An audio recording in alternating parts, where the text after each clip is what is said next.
অনেক দিন পর আবার তিনজন একসাথে হলাম। সেই দীঘাতে একসাথে ছিলাম, খুব আনন্দ করেছিলাম। আর এই যে জামাষষ্ঠীর পরের দিন আমরা একটু ঘুরু করতে বেরিয়েছিলাম। আমি, দিদি আর হলো সিপর্ণা, মানে আমার ভাইয়ের বউ। আমরা চলে গেছিলাম একটু বিকেলের দিকে, কিন্তু বৃষ্টির জন্য আর বলো না, পুরোটাই নেচাকার হয়ে গেল। এদিকে দেখো টোটোর মধ্যে রয়েছি, বাবু পড়ছে ঘুমিয়ে। হ্যালো এভরিওয়ান, তোমরা সবাই কেমন আছো? আশা করছি সবাই ভীষণ ভালো আছো, আমিও অনেকটাই ভালো আছি। আর এই যে এখন দেখো সাজুগুজু করে নিয়েছিলাম। এদিকে দেখো কানের পরতে আমি সব সময় কেন যে ভুলে যাই, মাথাতেই থাকে না।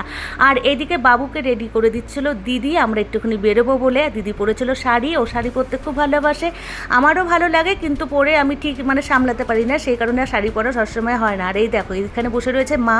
মাকে কোনো সময় ভিডিওতে মানে আনিই না সেরকমভাবে। যখনই আমি ভিডিও করি তখন কিন্তু মা কাছে থাকে না, এদিক ওদিক থাকে, সেই কারণে তোলা হয় না। তা মাকে একটু তুলে নিয়েছিলাম। দেখে বাবু এইদিকে সবসময় ক্যামেরা দেখলে আগে জিভ বের করবে, লজ্জায় পড়ে যায়। আর চলে গেছিলাম আমরা একটুখানি স্টাইল বাজারে, বাবুর জন্য একটা জামা কিনবো বলে চলে গেছিলাম। এই যে এই শার্টটা নেওয়া হয়েছিল বাবুর জন্য, এটা একটা সেট প্যান্ট সমেত। কালারটা খুব সুন্দর না, ভীষণ মিষ্টি। আর তারপর আমরা দেখছিলাম একটুখানি জুয়েলারি, এখানে ঝুমকোগুলো খুব সুন্দর ছিল, তাই একটু ভিডিও করে নিয়েছিলাম, কিন্তু সেরকমভাবে কিছু কেনা হয়নি।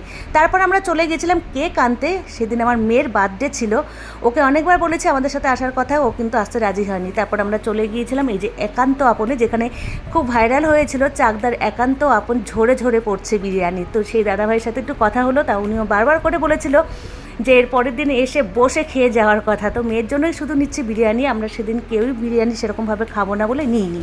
এই যে দাদাভাই এই যে এখানে হাই বলে দিয়েছে। তো তারপর আমরা চলে গেছিলাম বাড়িতে যাওয়ার পরে কেক ঠেক কাটা হলো।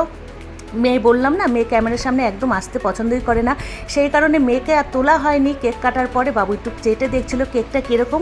তো আজকের মতো ভিডিওটা এখানেই শেষ করছি। তোমরা সবাই ভালো থেকো, সুস্থ থেকো, টাটা।